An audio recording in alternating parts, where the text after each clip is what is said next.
Why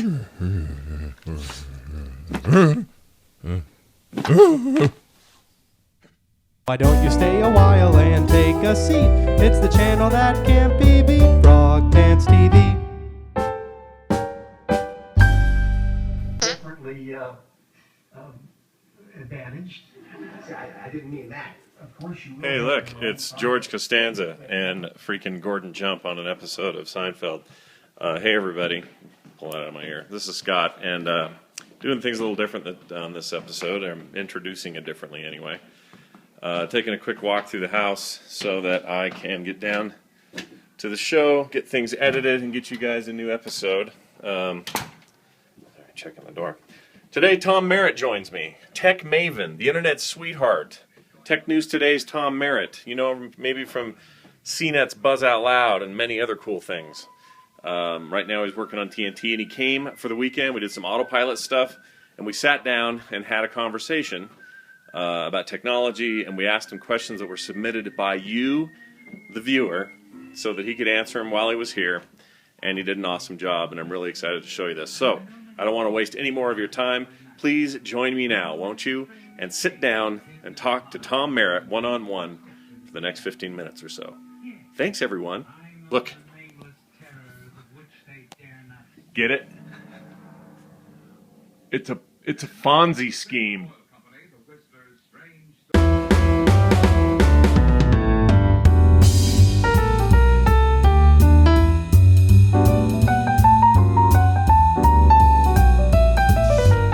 Hey everybody, welcome to Frog Pants TV. You already know that because you watched my intro. I could not be happier than I am right now to introduce my friend, my co-host, and a dude who shouldn't be in Utah for any other reason except that he's rad.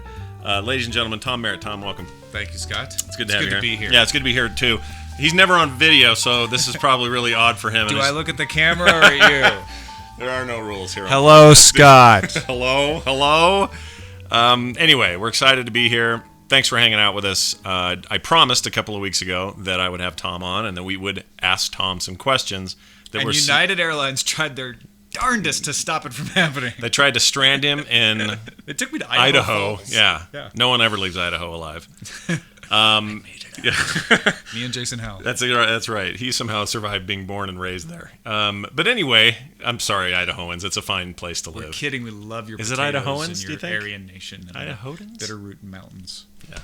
Don't worry about your gun stash. Anyway, what was I saying? Oh, yeah, it's Frog Pants TV. And I promised you that I would ask questions, but not just questions of Tom from me, but questions you asked on Twitter. So I'm going to do that now. Tom, how do you feel about being asked some rapid-fire questions? Are we going to be rapid-fire? Kind of. All right, cool. So if you remember the show Forecast I'm Tom and I were on, we had a segment on there called Rapid-Fire or something. We had 5 questions, which we stole from the Instance with Randy Jordan. Right. And we called that Rapid-Fire questions. Now we don't have a name for this. So this is going to be Tom Merritt questions. All right. And these are, again, submitted by people who love you on the internet. All right? Aw, Mom. I know. I just got her an iPhone, that's why. Hi, Mom. So here you go. Let's start with this one. Came to us from Salem, AOA. Witches. Yeah. Oh, wait. I should wait for That is not the question. The question is, what does he think the biggest tech innovation will be this year? Start with the serious ones, yeah. Innovation this year will be... I'll tell you, I want it to be 3D printers, but... Too soon? Not going to happen yet? I have a feeling it's not going to be. I think it'll probably be a television-related thing. Some sort of television service. Maybe because Sony's going to launch an online channel, an internet channel. Aereo is expanding to other markets. They're the ones that do broadcast television over the internet, and they're getting sued for it. So great. It'll be. I think we might actually see a breakout internet television channel that's not like Netflix or Hulu or another one of those. We'll probably see tons more of those kinds of things. Right. But like some sort of like you can watch TV over the internet. Aereo is my favorite word you've said because my Aereo is itching right now. My left one. Yeah. Well, when Aereo comes to LA, then it'll be Aereo LA. Oh, Areole. Areola. You can make that joke again. Yeah, of course I will. Next question, Aaron Steinberg. One word, all on Twitter. Yes. You can follow these people if you want, everybody. I'm going to try to guess the answer before I hear the question. That's brilliant. Are mice and well, you said yes to an interesting thing. Okay. Are mice and keyboards going to go away in the near future, or can touchscreens? It's an interesting way of saying that. Or can touchscreens and traditional input methods coexist? I take it back. No, they're not going away anytime soon. In fact, I would say keyboards will never go away. I think we will get to the point. You know what? They'll go away when you can think what you want to show up on screen. Okay. And that's not going to happen soon. But until then... But you think that will happen? I do think that will happen. Okay. Welcome to Forecast, the lost episode. Well, because you can levitate a ball with your mind now. So it's, 5 leaps down the road to be able to just think words to appear on the screen. When he says you can levitate a ball with your mind, he's not talking about me yet. I mean you, Aaron. Right, you, Aaron. But we need... Voice recognition is great, but you don't always want everyone to be able to hear what you're typing. Right. So I would agree with that. Mouse pointer might go away faster. We're reliant on it because we're used to it. But I think you could just point. Yeah. Like some kind of optical recognition could replace that a little faster. But not so much like. But again, not soon. Right. So these coexisting technologies, they are going to coexist for a while. Yeah. People want to see a thing like an iPad and go, touchy touch. It's going to change everything, and it changes some things, but it's not going to uproot everything. If he had left the soon out, right, I would have been like, I cool would have with stuck that. with my initial guess. Yeah. All right. Because their eyes, we'll use our eyes to control the cursor, like where we're clicking and stuff. Right. That's actually pretty close, and then we'll just think words that'll appear. Okay. All right, you heard it here first. Crazy ass predictions. It's Monday night. It's 5:00. We're on Twit. Here we go. Next up, Neuroman42. What's your favorite comic book? That's the first question. I'm going to give you 3 from him. I predict my answer, but okay. Go ahead. Yeah, what's my favorite comic book? Cottage Cheese would have been your prediction, but you would have been wrong. Irredeemable. Oh, that's a good book. Yeah. Right now. I mean, that's not my favorite of all time necessarily, but that's the first thing that came to mind. All right. I know you like your comic books, and that's good. What is your favorite book, though? Oh, my favorite book is The Man in the High Castle by Philip K. Dick. Oh, my goodness. All right. That's one of those questions you get on like every social network, or anytime somebody's like, "What's your favorite book?" So that's why you've got the standard answer. Okay, but it is my favorite book. I like Philip K. Dick. That's not one they've made a movie out Not of. yet. It's optioned though. Oh, I heard rumors, but that's the one where it takes place in San Francisco that's occupied by the Japanese after the Japanese and the Germans win World War II. Okay. It'll star Tom Cruise, who has to go get a pair of replacement eyes from the guy that put Steve Buscemi in The Chipper in Fargo. All right. I make your eyes. I love that guy. He's the Russian in Armageddon. Did you know the Blade Runner took place in 2016? No, we're almost there. Right? Yeah, we're almost there. We're all gonna have to move to Tokyo or Hong Kong at night, and when it's raining, and that's how the future of our lives are gonna be. We do have the Nexus 4. That's true, don't we? All right. What is your favorite TV show? Also from Neuroman 42.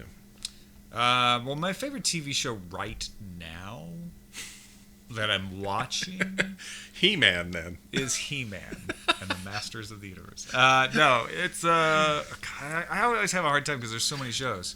I go back. I just watched an episode of Twin Peaks again. One of my favorite of all time. I've been watching tons of Futurama. I go back and watch. Never go wrong with Futurama. Yeah. Doctor Who. That's actually one of the few that I still buy on disc, even though I don't need to. But hands down, favorite, Firefly. Oh, Firefly. I was glad I got to mention. That is the show that I have on DVD. I have it on Blu-ray. I have it on iTunes. I have it on Amazon On Demand. Right. Like, I'm ridiculous. You just need to go torrent it to finish out the ways you get it. Keep it on my iPad so that when I'm on a plane and I don't have anything else to do and I'm bored and I'm tired, I just watch Firefly and it makes everything better. Love it. I'm with you. I'm with you on that. On this, we agree. We agree on a lot of things. But Sand. Sand is the next answer to the question from M. Frank 1980. What got you interested in technology? Sand. Well, it is the basis of silicone, which, What got me interested in technology? My dad's calculator. I think I've told the story. Have you told this? Yeah. Your dad's Somewhere. Maybe on Forecast. My dad had a little calculator when I was like 5 or 6 that I used to constantly play with. And it was just a basic 1 through 10 add subtract. You know, not the fancy, but it was LEDs, and I learned how to spell things upside down and all that stuff. Solar powered or no? No, this is well before solar power. All right. And then he got a TI-34, which was a scientific calculator. Yes, it was. That really, like, you could store things in memory, and you could use the sine and cosine and tangent and all that stuff. And the biggest nerds. You could calculate biorhythms. It came with a little card that told you how to calculate your biorhythms. I used to do it all the time. All right. I played with that thing so much, my dad actually bought a second TI-34. Wow. Not for me, but so that he could use it when I was dominating the use of his TI-34. And I still have both of them. Wow. Actually. Okay. So that was my gateway, and then from there it was computers, and I got a TI-99 4A was my first computer, and so on. It all went downhill from there. Sand. Correct. Mostly. Yeah. Mostly is the next answer. Yeah. Mostly. Here we go. Malinor. Oh, we saw him last week on last week's episode. Explain American copyright / patent laws in 140 characters or less. Yeah, that doesn't really work. Mostly? Mostly it needs another word. Mostly crap. Yeah. Explain what? Copyright law? Copyright / patent law in 140 characters or less. Stop, Malinor. You can't throw copyright and He's a patent jokester. law. Yeah, you don't he's have a 140. jokester. You need 140 characters to explain the difference between the two. I'm not a lawyer. I'm fascinated by that whole debate. Yeah, so patents, for those who don't know, is I have created a method of doing something that I want to have the monopoly on for a limited period of time. I think it's around 14 years. Yeah. So that if anybody else uses that method, I can charge them or prevent them. And then the idea is it encourages creativity because you can monetize your efforts, but it also has a short limit so that you can't hoard your innovations. For some reason, we don't feel the same about copyright law. Copyright law just keeps getting extended and extended and extended, so that if you create something, you have a monopoly on it for like longer than you can live. It's an odd disconnect. Yeah. Between those two. I think you did a pretty good job, although Twitter cut you off about one sentence. No, I can't do that. That's all right. Sales Gels. geekery. Gels? Gels. Oh, interesting. What does Tom use to stay so dreamy? There you go. Gels? Finally got one right. It's all gels? No, I don't use any gels. All right. I have no idea. You're gel free. I put you to sleep. Look, That makes me dreamy. Tom has a voice you don't forget. Kind of whiny and annoying. And I think people, they hear that voice and the rest just fills in. You don't need gels. You don't need fancy ointments. It's light gels. It's the gels you put over lights. Thank to you. Give that soft focus. Thank you for putting that in words I couldn't say. Snyder Mahler asks, "What?" Okay, go ahead. I like this method, but I keep forgetting. Sometimes peanut butter and jelly. Sometimes peanut butter and jelly, and the question is, wow, the Jeopardy people would love this, the way this is going. Snyder Mahler says, "What was one of the first gadgets you longed for because it's of its seemingly miracle working technology?" Oh, the Atari 2600. Really? Yeah. Nod This to is the the gamers. second part to the earlier story about how I got the TI-99 4A, and I've definitely told this one a bunch. But I wanted an Atari 2600 so bad. My friend Jonathan Pennington had one, and I actually even enjoyed Can't playing let Pennington have it. Combat Yeah. on the freaking thing. Yeah. And I was insanely into computers, and I wanted to play these video games. And I don't know if this set me on the path to like preferring tech over video games, because I do tilt that way, although I love them both. Mm-hmm. But when we got to the store, it was a Kmart, and I had saved up $99 in my Tootsie Roll bank, and I had it with me in the store, and my dad said, "Oh no! All right, you got $100. You can buy the Atari 2600, or if you want the TI-99 4A, I will give you an extra $100." So he was trying to encourage you down a more academic path of tech. He's like, "You saved up the money, your choice," but it was essentially offering me matching funds if I went for the computer. Okay. Because I think he was like, computer can do more. He'll learn more from that than just playing games. Right. It might still be the hardest decision I've ever made in my life. Wow. Not the most important, but the hardest. Sure. Because I was like, I had worked so hard, and my goal had been set for the Atari 2600, and it was sitting there in front of me in the box. And I went for the TI-99. You did? Yeah. You did. You know what? I am a gamer, true blood, It's true and through. My- I'm not saying anything right, but I think that is one hell of a choice, and I think it's the right choice. Well, and you could get cartridge games for the TI-99. Right. They weren't the same games. No. They were definitely not as good. Right. Well, Parsec was pretty good. But, Yeah, Parsec was all right. yeah. I remember that. But that was my logic, was like, well, I'll still be able to play games, and I'll be able to do all this other stuff. In a way, you are a forerunner of the promise of the 3DO in the 90s, or maybe the promise of things like iPads and Nexus 7s today, which is a device that lets you play video games real well, but does a whole lot of other stuff too, thus making it a simple choice if you're buying a Vita over an iPad, for example. Sure, yeah. That's yeah. what we're going to... That's our Would that be the definitive- modern version? Is like, I saved up for the 3DS, and then I got there, and my dad said, I'll buy you an iPhone. Right, I'll do Or it. you can spend the money you saved on a 3DS. This one you can talk on, you can message Also, me. the iPhone's cheaper.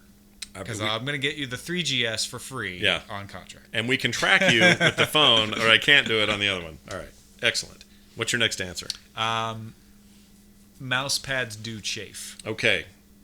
Albert No 5, or maybe the 5's an S, so Albert knows. All right. Does he really listen to podcasts at extra fast speed while jogging? Yes.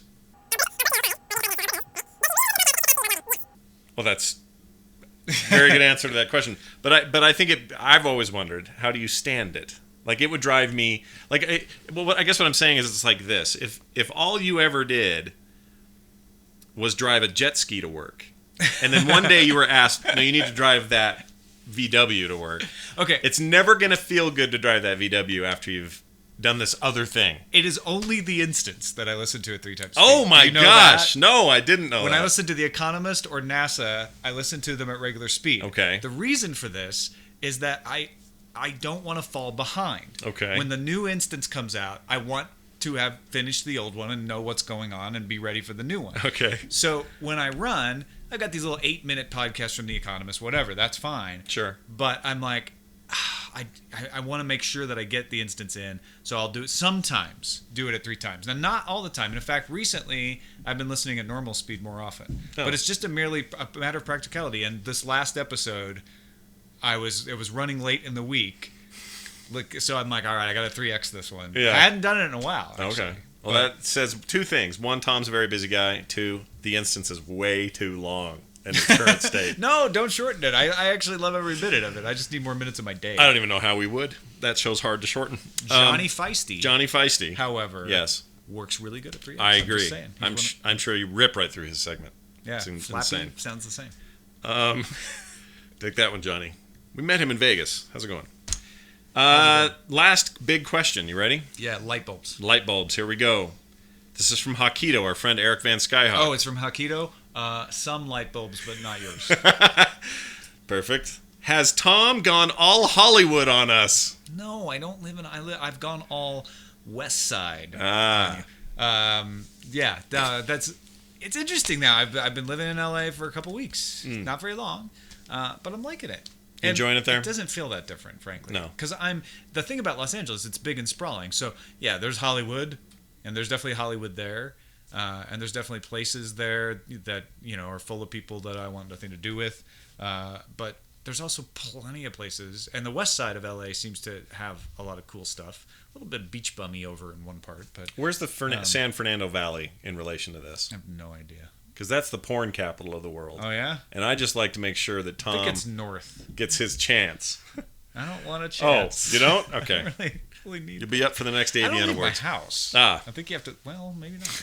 I don't know. You don't have to do. There are Yeah. things you can do. Let's Well, put it that yeah. way. No, I'm not gonna. I want to thank all of you out there for your questions. Those were fantastic. And any chance we get to do this, we'll of course do this again. Tom, if I had to, if I had to throw my own question in here, first of all, peanuts. Yeah. Peanuts. All right. Think how this question's going. How much is Scott paying you? How much should I pay you? That was gonna be your question. All of your time producing quality content, entertainment, journalism for the internet via video and podcasts and audio and radio and everything else, do you have any one part of that really stands out to you as the most formative thing that you did? Yeah. Still to this day, I think the most formative thing that I experienced in media was when the Gulf War broke out. Oh, we'll go way back. Yeah, I was at WPGU radio in Champaign. I was on the air. I was at end of afternoon drive, and the news director came in and said, "We've started. The invasion has started." Wow. And I had to interrupt a song, fade us out. I think it was an Aerosmith song, and be like, okay, we've got breaking news. We go to Kurt Vanderhaar in the studio. Was it Love in an Elevator? It was that era. Great. Yeah, I think so. Great. It might have been. Okay. I wish I remembered that. I'm surprised I don't. But then we stayed. I was the program director. The news director was Kurt. Mark. I think Mark Maurer was one of our news guys at the time. But a bunch of us stayed all night just doing regular updates. And we're a rock station, so we weren't doing like wall to wall coverage. Sure. We were still going back to music sometimes. But we were trying to find that balance between what do the folks who are in our audience want to know about what's going on. And we had CNN on, and it was just very dramatic and exciting. And I was young, and the first time I'd ever experienced anything like that. Yeah, very interesting.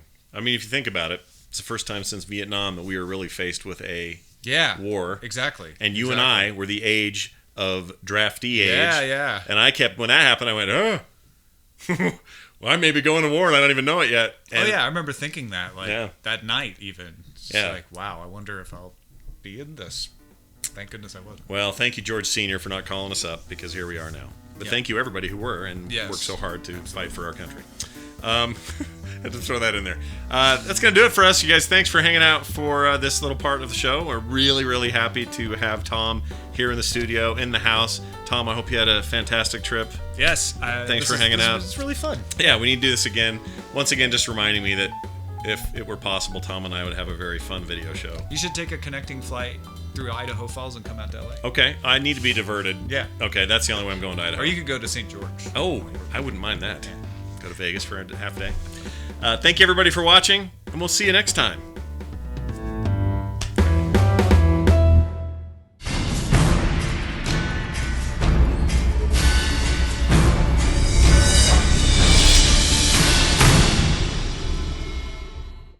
Frog Pants TV, Scene 1, Take 1.